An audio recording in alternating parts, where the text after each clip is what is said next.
Pakistan stands exposed as 3 terrorists behind dastardly Pahalgam terror attack. Identified, all are from banned terror organisation Lashkar-e-Taiba.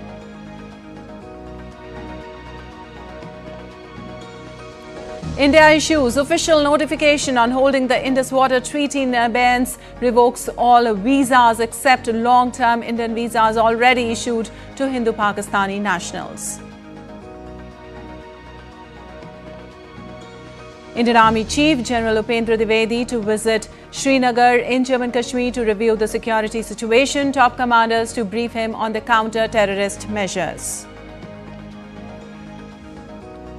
Leaders cutting across party line condemn Pahalgam terror attack, assure government of full support to take any action against terror camps. Global leaders stand in solidarity with India. Prime Minister Modi receives phone calls from France, Italy, Israel conveying support over Pahalgam terror attack. US President Trump calls on Russian President Putin to halt talks on Ukraine after deadly Kyiv attack. Zelensky cut short his South Africa visit to deal with the aftermath of the strikes.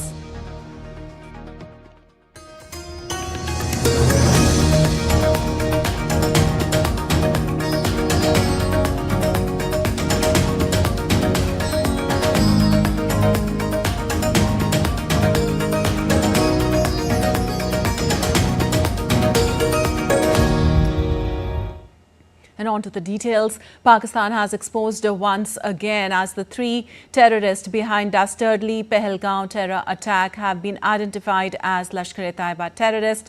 J&K police confirmed that one of the terrorists involved in the Pahalgam massacre is Adil Hussain Tokar. Tokar is a resident of Anantnag, while the other 2 terrorists identified by police are Ali Bhai alias Talha Bhai and Hashim Musa alias Suleiman, both referred to as Pak National Lashkar-e-Taiba terrorist. And India's Army Chief General Upendra Dwivedi will be visiting the Pahalgam terror attack site in Jammu and Kashmir on Friday to take stock of the security situation following the heinous attack that claimed 26 lives and left over 20 injured. During a stay in Srinagar, the Army Chief is expected to meet the DG of J&K Police and the Lieutenant of J&K. Army Chief will later fly to Udhampur to meet Army Commander Northern Command.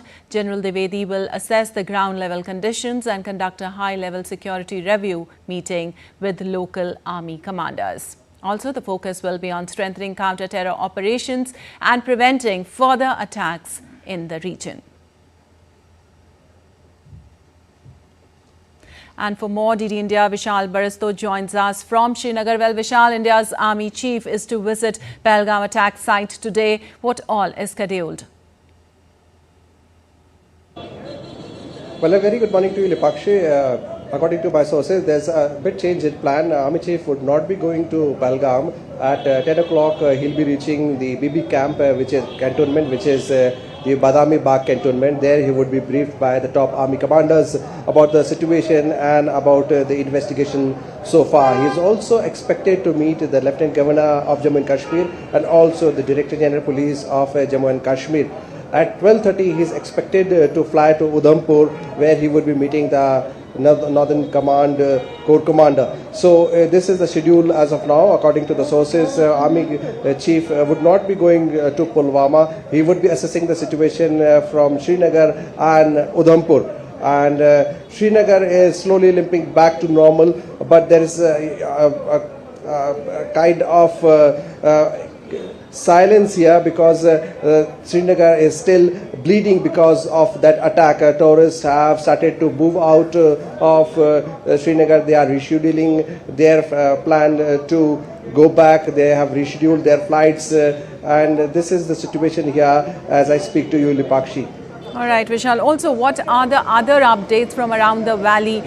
Can you give us more details on that?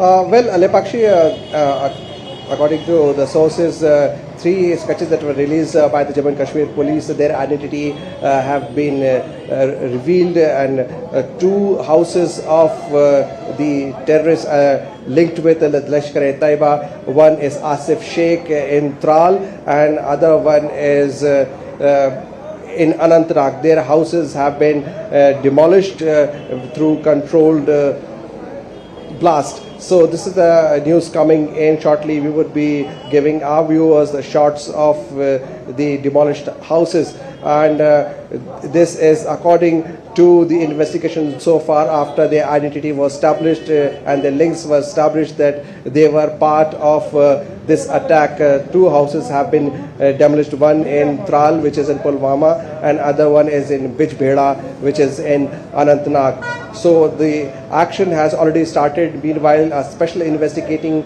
team was also formed, which has already interrogated 150 people, and questioning is still going on.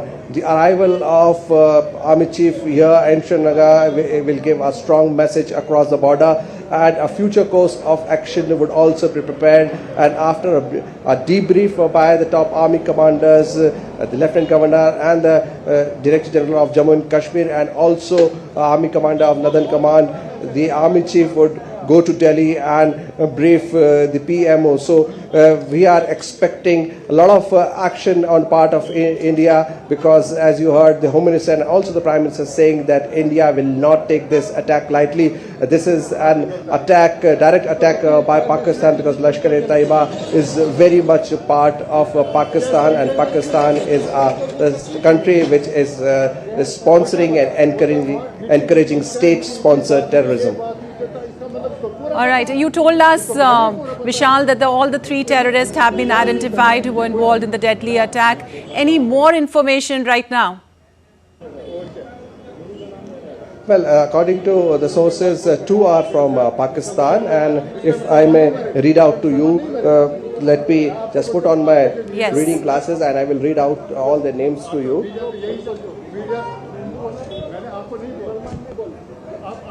One is Adil Sheikh, and identity of all three terrorists established. All three are affiliated to Lashkar-e-Taiba. The first sketch is of Adil Hussain Tokar. He is from Anantnag, India. The second is identified as Ali Bhai alias Talha Bhai, and the third is Hasim Musa alias Suleiman. And the two terrorists, Hasim Adil Hussain, I beg your pardon, Ali Bhai and Hasim Musa, they are said to be from Pakistan. So this is the news coming in, and there's a lot of resentment here every time the media persons they come out and talk on camera.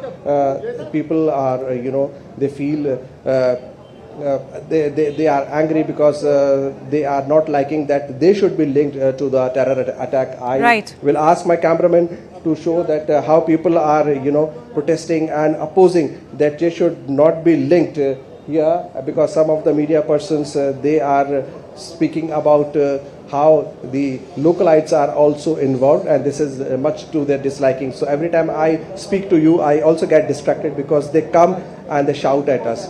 Right, absolutely, Vishal. Thank you so much for all those details from there itself.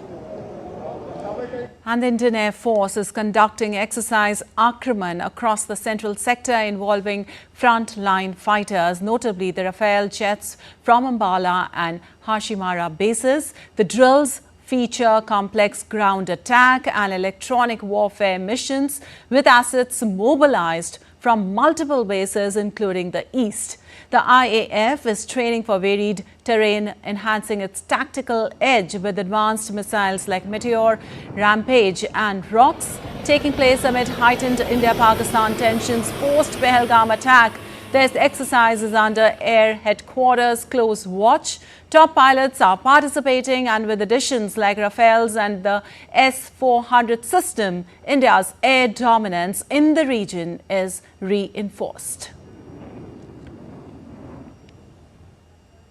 Also, India on Thursday officially informed Pakistan about its decision to keep Indus Water Treaty in abeyance with immediate effect. Also, a day after India announced a series of measures against Pakistan in the wake of Pahalgam terror attack, a senior official of the Ministry of Jal Shakti wrote to her Pakistan counterpart, conveying that the Indian government has decided that the Indus Water Treaty 1960 will be held in abeyance with immediate effect. Jal Shakti Ministry Secretary Debashri Mukherjee wrote to her Pakistan counterpart Syed Ali Murtaza on Thursday, conveying that Islamabad had also breached the treaty. The letter said India has sent notices to Pakistan government seeking modification of the Indus Water Treaty, the 1960 under Article 12(3) of the treaty. The letter said that obligation to honour a treaty in good faith is fundamental to a treaty. Also signed in 1960, the treaty allocates the eastern rivers Satluj, Beas and Ravi to India and the western rivers Indus, Jhelum and Chenab to Pakistan. An Indian embassy in Washington on Friday issued a statement defending its decision to freeze the 1960 Indus Water Treaty with Pakistan and asserting that cooperation cannot continue with a nation responsible for civilian casualties. Also, in a statement issued in the wake of brutal terrorist attack in Pahalgam, India said the Indus Water Treaty was concluded by India with Pakistan in a spirit of goodwill and friendship in the year 1960. Pakistan, through its well-documented state-sponsored terrorism directed against India, has corroded this spirit, unquote. The statement further added that India cannot be expected to continue to cooperate with a country which is responsible for killing innocent civilians. And the Ministry of External Affairs on Thursday clarified that long-term visas already issued to Hindu-Pakistani nationals will remain valid. Early on Wednesday, the MEA had announced that all existing valid visas issued by India to Pakistani nationals stand revoked with effect from 27 April 2025, adding that medical visas issued to Pakistani nationals will be valid only till 29th of April 2025. And still to come on DD India News. India launches a wide-ranging diplomatic campaign to inform other countries about the terror attack.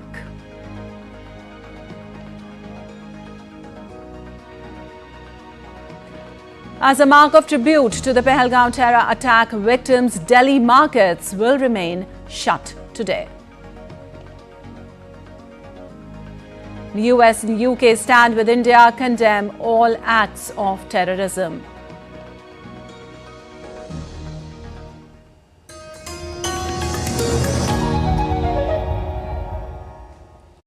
You already dance to Bollywood music at weddings. Now imagine the whole world dancing to our stories too.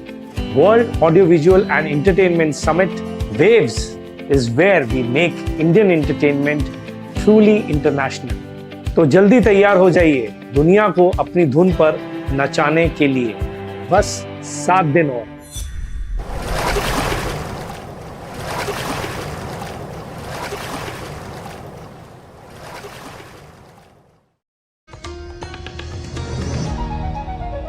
Welcome back. You're watching DD India News. I'm Lipakshi Kuran, and moving on, leaders cutting across party lines conveyed their unanimous support to the government at an all-party meeting on Thursday over any action it takes in the wake of terror attack in Pahalgam.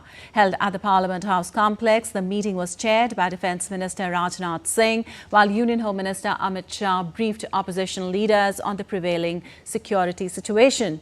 A 2-minute silence was also observed to honour the innocent lives lost in the attack. The opposition parties and the government in one voice condemned the terror attack in Pahalgam. सब political party ने अपने अपने विचार को रखा और एक चीज़ सामने में आया कि देश को एकजुट और एक आवाज़ में खड़ा रह करके बोलना चाहिए और आतंकवाद के खिलाफ में एकजुट हो करके भारत को लड़ाई लड़ना चाहिए, ये सब ने माना है। सब पार्टी ने कहा कि सरकार के साथ है और आतंकवाद के खिलाफ इस लड़ाई में सारे पॉलिटिकल पार्टी सरकार के साथ खड़ा है और पूरा देश खड़ा है, ये संदेश भी सब पॉलिटिकल पार्टी ने दिया है और सब पार्टी के नेताओं ने एक ही आवाज़ में कहा है कि सरकार जो भी कदम उठाएगा साथ देंगे, ये भी सब पार्टी के नेताओं ने कहा है। India has also launched a wide-reaching diplomatic campaign to inform other countries about the terror attack. The External Affairs Ministry on Thursday briefed ambassadors of select countries over the issue in New Delhi. Foreign envoys of nations including Germany, Japan, Poland, UK and Russia were among those who were briefed.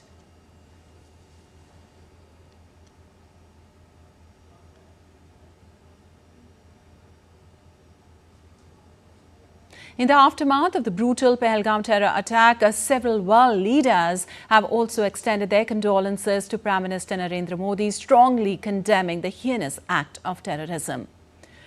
Well, French President Emmanuel Macron said France and its allies will continue the fight against terrorism wherever necessary. He shared details regarding his conversation with Prime Minister Modi on X. Israeli Prime Minister Benjamin Netanyahu conveyed to Prime Minister Modi his strong condemnation of the terror attack in India. He reaffirmed Israel's solidarity with India in the fight against terrorism. Italian Prime Minister Giorgia Meloni also spoke to Prime Minister Modi and expressed their support in India's fight against terrorism, conveying her thoughts and prayers for the victims.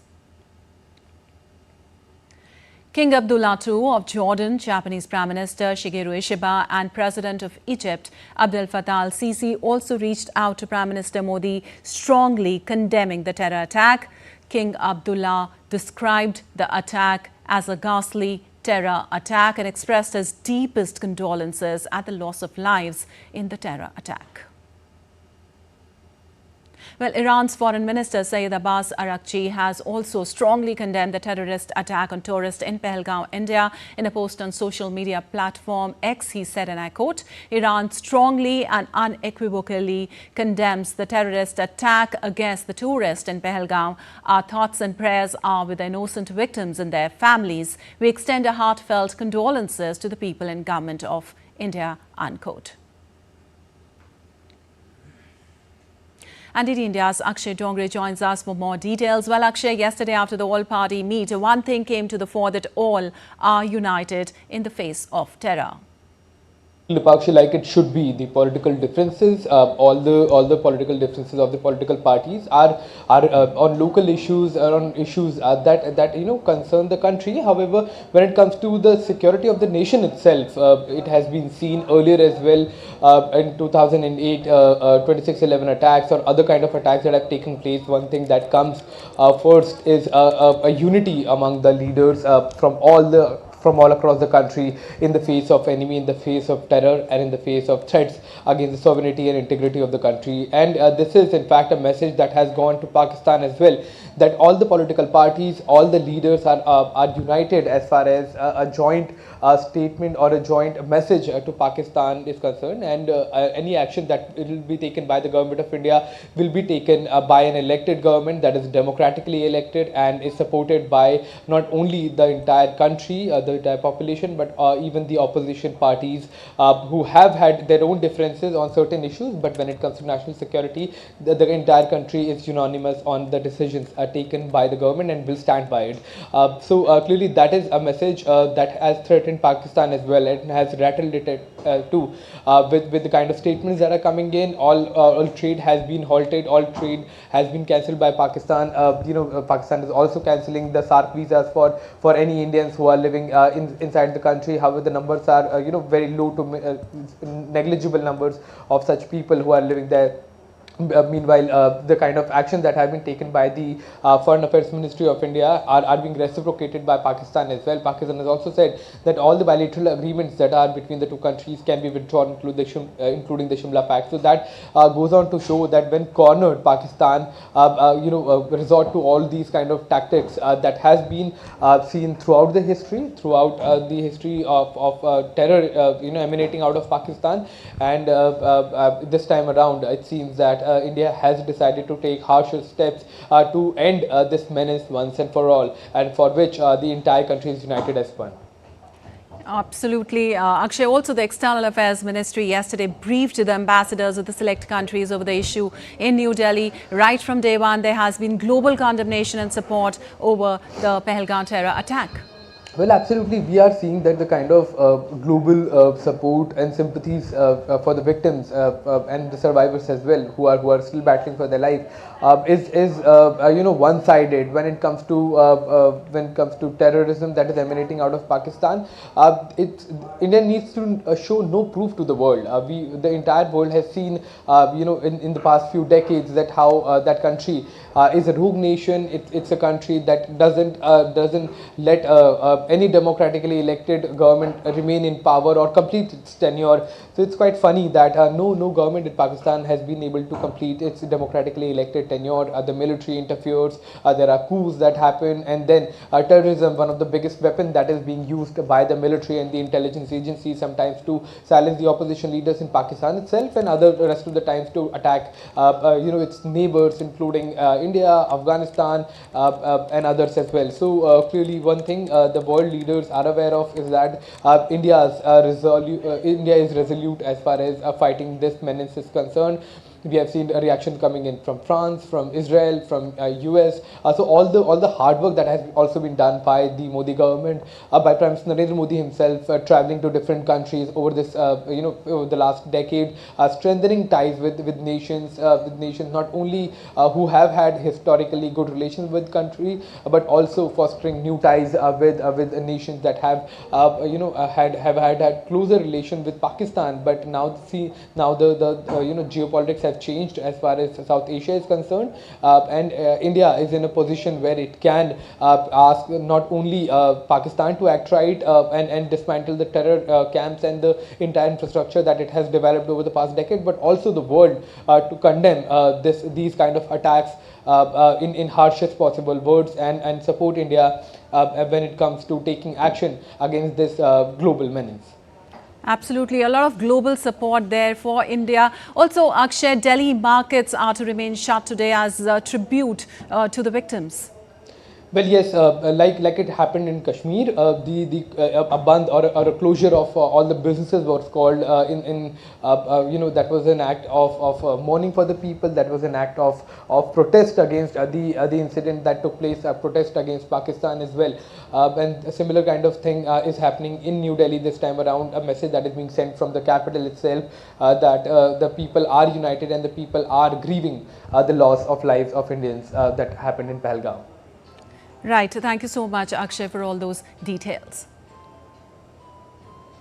And moving on, several members of Parliament in the United Kingdom have strongly condemned the recent terrorist attack in Pahalgam, Jammu and Kashmir. The MPs expressed their grief and solidarity with the victims and their families. In statements released across social media and in the House of Commons, UK lawmakers described the attack as a brutal act of terror and called for those responsible to be swiftly brought to justice. Also, they reaffirmed the UK's firm stance against terrorism in all its forms and emphasized the need for global cooperation in combating such acts of violence. Many MPs also voiced support for India's right to defend its citizens and take all necessary measures to ensure national security. The systematic murder of Hindu pilgrims in Pahalgam in India. The sad reality is that the terrorist group that is thought to be responsible for this, the Lashkar-e-Taiba, these are a Pakistani organisation that deliberately targets innocent people in Jammu and Kashmir. Already the Indian government have revoked visas, closed the border and expelled officials from Pakistan as a result. Probably most importantly, they've suspended the Indus Water Treaty. Now, I think this is an important aspect that we need the Foreign Secretary to come and make a statement to the House on what could end up being a very quickly escalating situation between India and Pakistan. My understanding is that the Pakistani government and the Pakistani military have condoned these attacks. So I'm sure the leader will join with me in condemning absolutely these terrorist atrocities. Well, a powerful message of solidarity and outrage echoed outside the Indian High Commission in London, as well as members of the Indian diaspora gathered to honour the victims of the recent terrorist attack in Pahalgam. The gathering was a show of unity, mourning the lives lost and vowing unwavering support to the victims and their families. Also, the Indian High Commission in London held a tribute ceremony at India House to honour the victims of the recent terrorist attack in Pahalgam, Jammu and Kashmir. The event saw participation from Indian diaspora members, UK officials and dignitaries. Well, High Commissioner Vikram Doraiswamy led the tribute, condemning the attack and reaffirming India's resolve against terrorism. A candle lighting ceremony and moment of silence marked the emotional gathering, reflecting global solidarity with the victims and support for their grieving families. And the US State Department chose to take a neutral stance on the issue of Kashmir when asked whether US President Donald Trump intends to mediate between India and Pakistan on the Kashmir issue, as he intended during his first term. The US State Department made its position clear with a neutral response. I'm not going to be remarking, sir. I will say nothing more on that situation. The President and the Secretary have said things, as have the Deputy Secretary.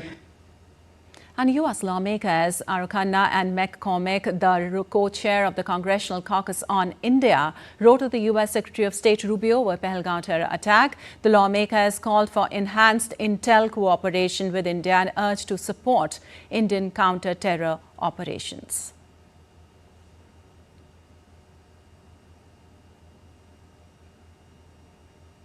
Well, in a strong rebuke to the New York Times, the U.S. House Foreign Affairs Committee has slammed the paper's coverage of the recent terrorist attack in Pahalgam, Jammu and Kashmir. The attack was carried out by the Resistance Front alias Pakistan-based terror group Lashkar-e-Taiba. Controversy erupted after the NYT headlined the incident without referring to it as a terrorist act, rather saying that the tourists were gunned down by militants. The U.S. House Foreign Affairs Committee called out the language, saying this was a terrorist attack, plain and simple.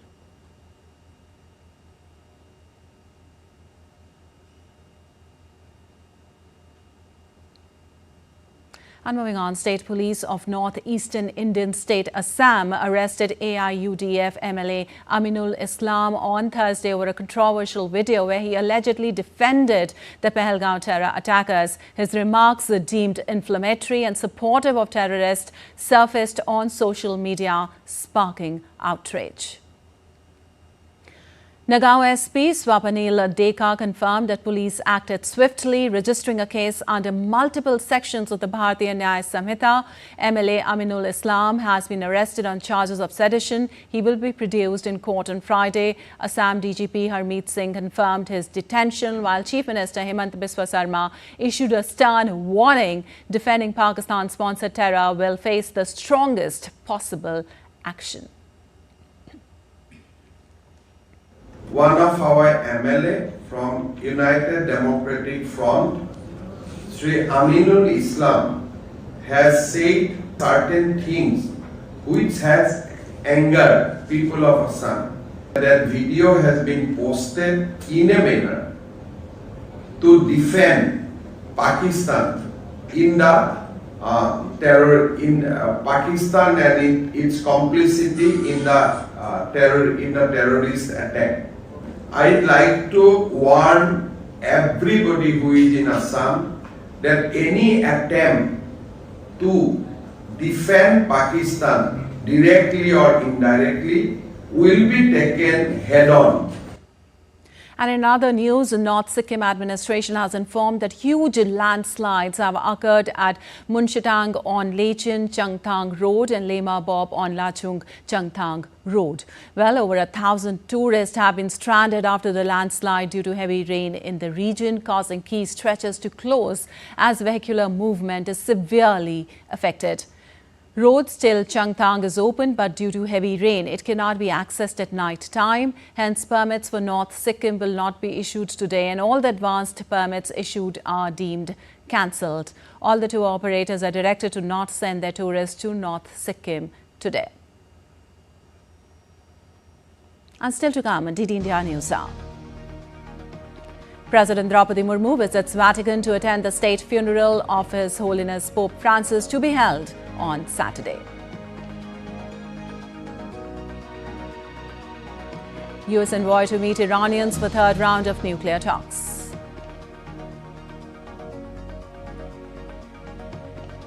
And Israel's army chief threatens to expand the offensive in Gaza if hostages are not released.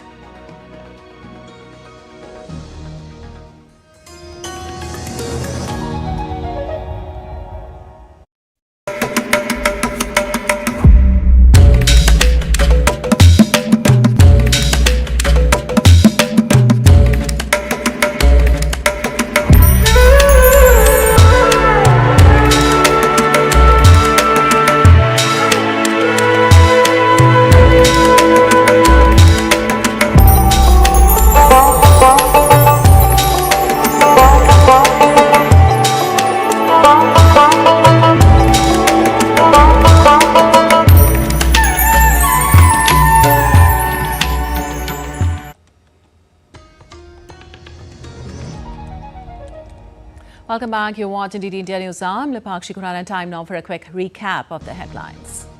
Pakistan stands exposed as 3 terrorists behind dastardly Pahalgam terror attack identified. All are from banned terror organisation Lashkar-e-Taiba. India issues official notification on holding the Indus Water Treaty in abeyance, revokes all visas except long-term Indian visas already issued to Hindu-Pakistani nationals.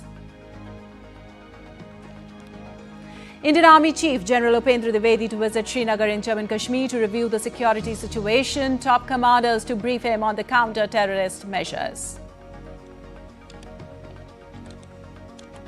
Leaders cutting across party line condemn Pahalgam terror attack, assure government of full support to take any action against terror camps. Global leaders stand in solidarity with India. Prime Minister Modi receives phone calls from France, Italy, Israel conveying support over Pahalgam terror attack.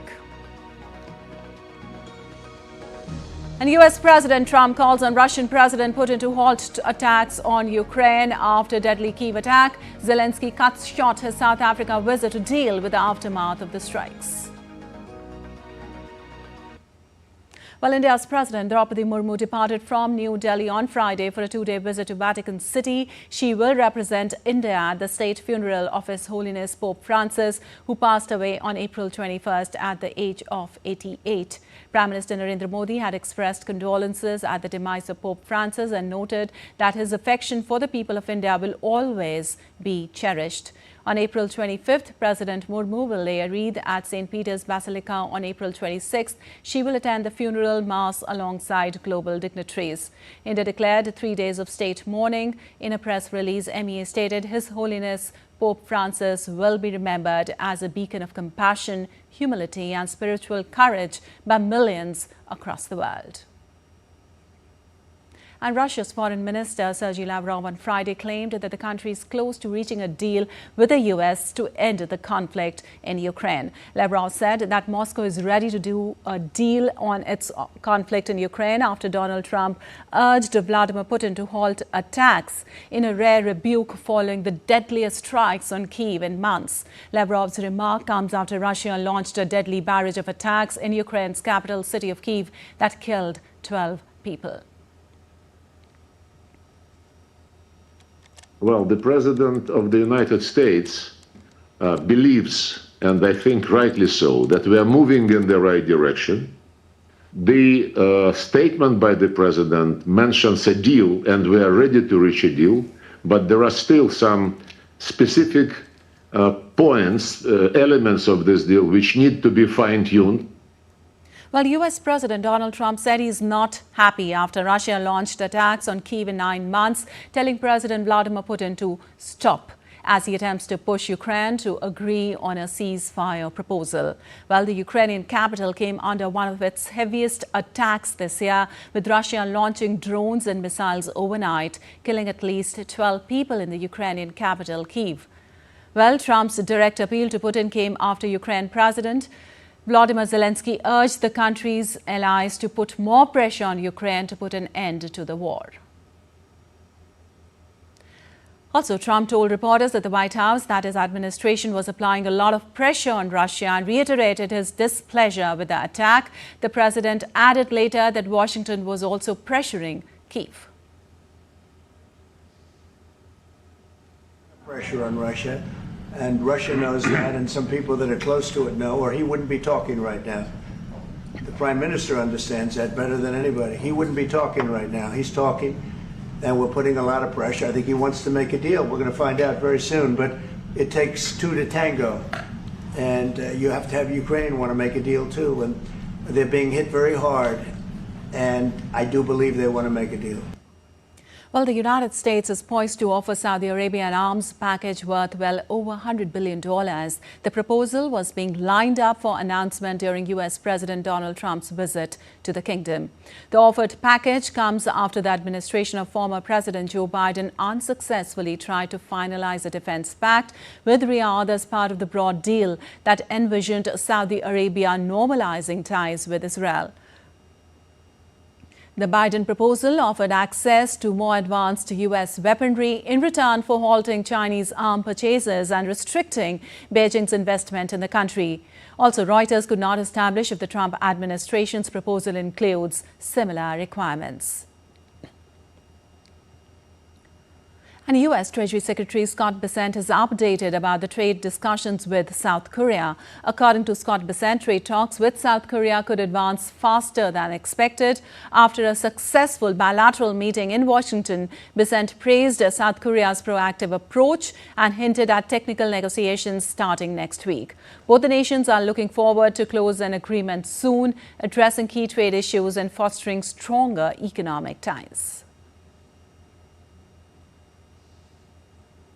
And Israel's army chief visiting troops in Gaza on Thursday threatened to expand the offensive in Gaza if hostages seized during Hamas's October 7, 2023 attack on Israel were not released. Lieutenant General Eyal Zamir said, and I quote, "If we do not see progress in the return of the hostages in the near future, we will expand our activities to a larger and more significant operation," unquote. The warning came as the army issued fresh evacuation orders for northern areas of Gaza ahead of a planned attack. Israel resumed its military assault in the Gaza Strip on March 18th after the collapse of a 2-month ceasefire that had brought a temporary halt to fighting in the blockaded Palestinian territory. And people from around the world gathered at the former Auschwitz concentration camp for the annual March of the Living Holocaust memorial event, walking a 3-kilometer path to honor the millions of Holocaust victims on Thursday. Auschwitz, where 1.2 to 1.5 million people, mostly Jews, were murdered by the Nazis, also saw the deaths of other persecuted groups. Meanwhile, in Israel, sirens marked Holocaust Remembrance Day, halting traffic and daily life as citizens observed 2 minutes of silence. Prime Minister Benjamin Netanyahu joined a wreath-laying ceremony at Yad Vashem to honor the 6 million Jews killed during the Holocaust.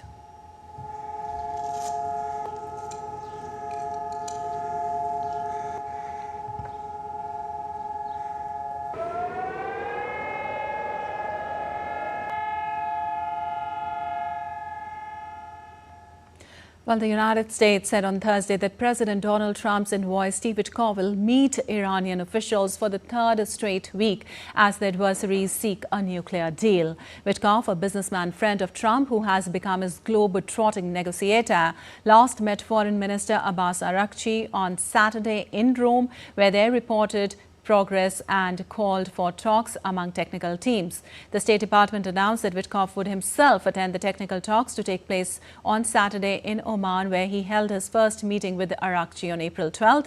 U.S. Policy Chief Michael Anton will lead technical work on the U.S. side. Also, a senior defense official confirmed U.S. Defense Secretary Pete Hegseth's Chief of Staff Joe Casper is stepping down, marking another shakeup in the Pentagon's leadership. The official stated Casper will continue to serve President Trump as a special government employee, handling special projects at the Department of Defense, and added that Secretary Hegseth appreciates his ongoing leadership and efforts to promote the America First agenda. His departure is the latest in a series of high-profile exits from top Pentagon posts, including 3 officials who were removed last week. Well, the shakeups come as Hegseth faces a scandal over using the messaging app Signal to discuss U.S. strikes on Yemen with his wife and others not typically involved.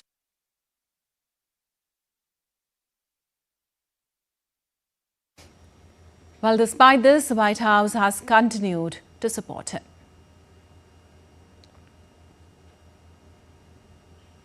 Also, President Donald Trump signed an executive order to expand U.S. deep-sea mining for rare earth minerals in domestic and international waters on Thursday, despite warnings by environmental groups. Under the order, the Secretary of Commerce has 60 days to expedite the process for reviewing and issuing seabed mineral exploration licenses and commercial recovery permits in areas beyond national jurisdiction. Well, the White House aides said the initiative could help the U.S. extract over 1 billion metric tons of deep-sea nodules and inject hundreds of billions of dollars into the economy. The accelerated deep-sea mining policy aims to counter China's expanding control over seabed minerals by reinforcing ties with allies and industry. However, the move undermines a decade-long global effort to establish regulations for the emerging deep-sea industry.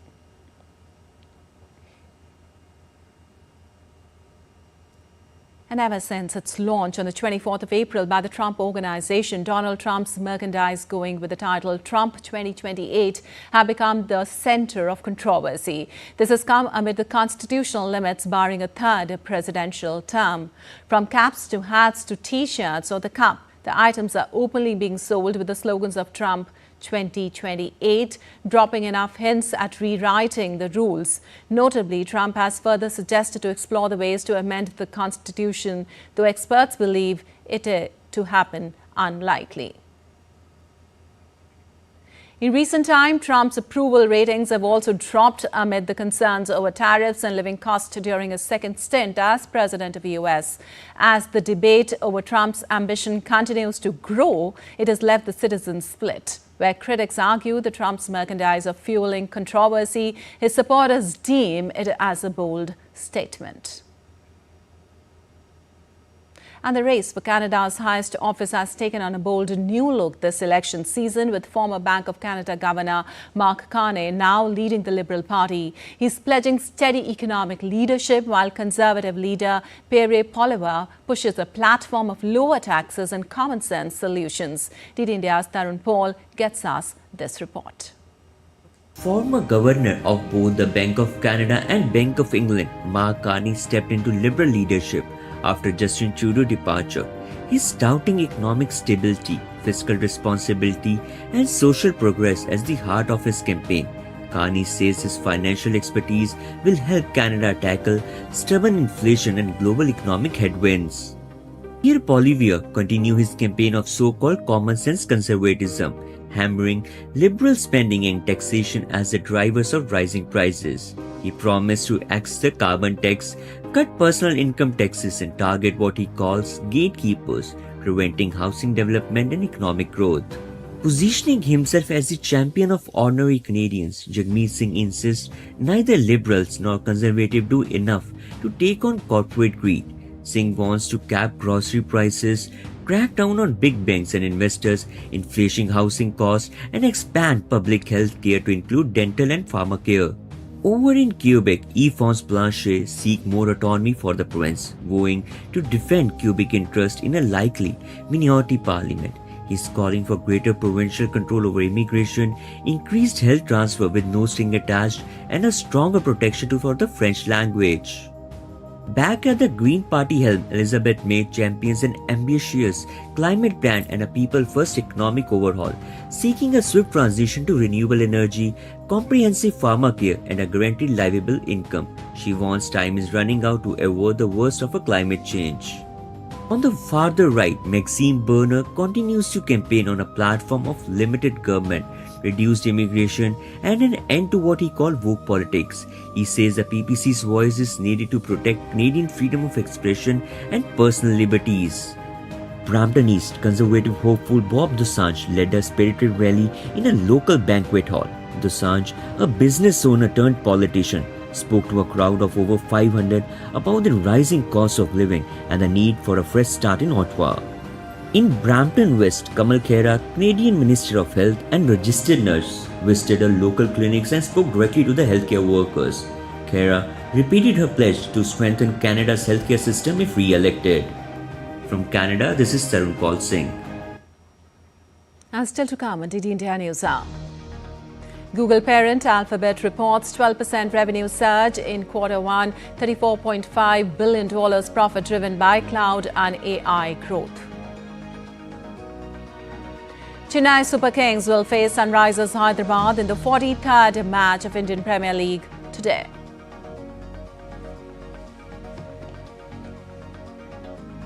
And World Malaria Day being observed today with the theme Malaria Ends With Us. Reinvest, reimagine, reignite. Stay with us for a special report.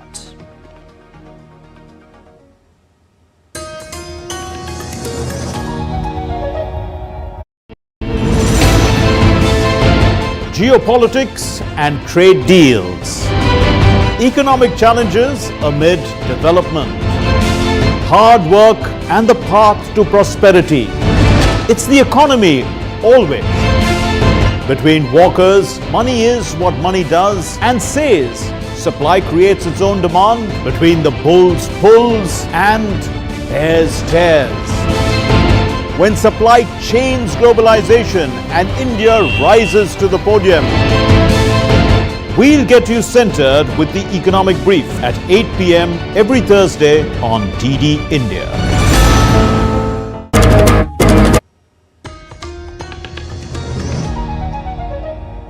Welcome back. You're watching DD India News. I'm Lipakshi Kuranan. On to some business news now. The new tariffs set by the US are becoming signs to bewilder. Now, German Finance Minister George Kukis has expressed optimism about reaching a tariff agreement with the US within the 90-day deadline set by its President Donald Trump.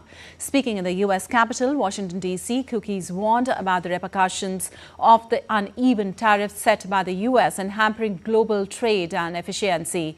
Speaking alongside Kukis, European Central Bank's policymaker Joachim Angel added that high tariffs could pose a significant risk to the largest economy of Europe, Germany. He also warned of the higher inflationary effect on US than in Europe. And Alphabet, Google's parent company, reported a $34.5 billion profit last quarter, driven by strong growth in cloud computing and AI. Revenue rose 12% to $90.2 billion, with cloud revenue up by 28%. CEO Sundar Pichai credited the success to the AI strategy and highlighted the new Gemini model. Despite positive earnings, Alphabet faces antitrust challenges in the US with calls to break up key services like Chrome and Android. Courts have ruled Google holds illegal monopolies in both search and ad tech, potentially threatening the core of its business. Google plans to appeal. Well, you're watching DD India News. Our time now for some sports news. Chennai Super Kings will face Sunrisers Hyderabad in the 43rd match of the Indian Premier League on Friday. Both the underperforming sides will battle it out at the M.A. Chidambaram Stadium in Chennai, needing a victory desperately to keep their drowning playoff hopes alive in the tournament. Five-time champions, Chennai have disappointingly transformed into near punching bags of the IPL 2025. Their defeat against arch rivals Mumbai Indians last Sunday could well prove to be an irrevocable blow in the campaign. Having now lost 6 of their 8 league stage fixtures, they are placed at the bottom of the pile and must win almost all of their remaining games to have a chance. Meanwhile, Hyderabad are also in no better position, sitting on the second last place with 2 wins in 8 matches. Hyderabad's all-or-nothing approach may have won them many fans last time around, but their lack of success this season has also drawn criticism. And Spanish tennis player Carlos Alcaraz withdrew from the Madrid Open after the second seed said he was struggling with hamstring and groin injuries. The injury could be a blow to his preparations for the French Open title defense next month. Alcaraz sustained the injury during the final of the Barcelona Open, where he was denied a third title by Denmark's Holger Rune, who stunned the Monte Carlo Masters champion in straight sets. Alcaraz had received a bye into the second round, and the 21-year-old was scheduled to play his first match on Friday. And speaking ahead of his opening round match at the Madrid Open, tennis great Novak Djokovic believes that Carlos Alcaraz has already reached the level of the legendary top 3, which was the nickname given to the trio of Djokovic, Roger Federer and Rafael Nadal. He further added that Alcaraz has achieved more at his age than any had at 21 years old. I think he's already reached that level of tennis, obviously, with his results. I think at his age, he's done more than all of us when we were his age. But he has a career. He has a lot of time. He has everything necessary to make history in this sport. And malaria is a life-threatening illness caused by the Plasmodium parasite transmitted to humans through the bites of infected Anopheles mosquitoes. World Malaria Day is observed every year on April 25th to raise global awareness about the deadly effects of malaria and to promote efforts towards eradicating the disease. Here's our report. A parasitic infection, malaria, is spread by the female Anopheles mosquito. The symptoms typically include fever, chills, sweating, nausea, diarrhea and muscle pain, and even anemia, jaundice and coma in severe cases. Malaria threatens 200 crore people every year, including residents of 90 endemic countries and 12.5 crore international tourists. World Malaria Day was instituted by WHO member states during the World Health Assembly of 2007. The theme for World Malaria Day 2025 is Malaria Ends With Us, Reinvest, Reimagine, Reignite. It highlights the necessity for renewed dedication, innovative planning and teamwork to speed up the eradication of malaria. India's achievements include a significant reduction in malaria cases and malaria-related deaths between 2017 and 2023. In 2023, 0 malaria cases were reported in 122 districts across various states. This success is further highlighted by India's exit from WHO's high burden to high impact group in 2024, signifying a turning point in its fight against malaria. These achievements reflect the nation's robust public health interventions and its vision to achieve malaria-free status by 2030. Continued and strenuous efforts have led to this achievement. The National Framework for Malaria Elimination, launched in 2016, provided a clear roadmap for achieving 0 indigenous malaria cases. The establishment of national reference laboratories at the National Center of Vector-Borne Diseases Control has ensured high-quality diagnostic services. Integrated vector management has been at the core of India's malaria control efforts. Strategies such as indoor residual spraying and the distribution of long-lasting insecticidal nets have significantly curtailed mosquito population. Community health officers and Ayushman Arogya Mandirs have been instrumental in delivering services at the grassroots level. Malaria is a preventable and treatable disease that continues to have a devastating impact on the health and livelihood of people around the world. But through continuous investment in research, technology and better healthcare delivery, we can move closer to a malaria-free world. Preeti Kaur, DD India. All right, that's all for this edition of DD India News Hour, but let us know your thoughts on the news of the day. For those on the go, you can get all the latest news and updates from India and across the world with the DD India mobile app. The app is available on both Android and iOS platforms. Scan the QR code on the screen to download now. Well, we'll be back with more news as it breaks here on DD India. I'm Lipakshi Khurana from all of us here in Delhi. Thanks for watching DD India News Hour.